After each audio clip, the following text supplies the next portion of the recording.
மதுரை மாநகராட்சி மேயர் இந்திராணியை பதவி நீக்கம் செய்துவிட்டு சொத்து வரி முறைகேடு குறித்து விசாரிக்க வேண்டும் என கூறியுள்ள செல்லூர் ராஜு, இந்த முறைகேட்டில் அதிமுக வரலாற்று சிறப்புமிக்க தீர்ப்பை பெற்றுத் தந்துள்ளதாக தெரிவித்துள்ளார். RSS வலிமை பெற அதிமுக துணை போகிறது என்கிற திருமாவளவன் கருத்துக்கும் அவர் மறுப்பு தெரிவித்துள்ளார்.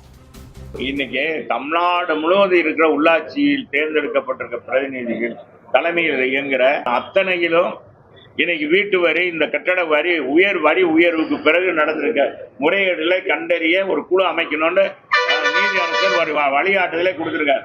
இப்படி வழிகாட்டுதல் கொடுத்த பிறகு ஒரு மேயர் பதவியில் இருக்கிறது சரியா?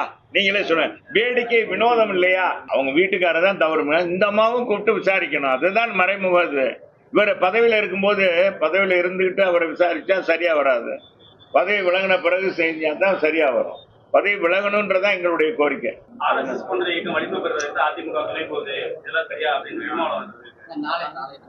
அதான் நாளைக்கு சொல்றேன்.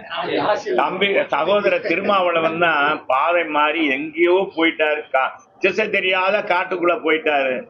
காட்டுக்குள்ள போயிட்டு புலம்புற என்னமோ சொல்றாரு. அதுக்கு அவருக்கு சகோதரருக்கு பதில் சொல்வது சரியா இருக்காது.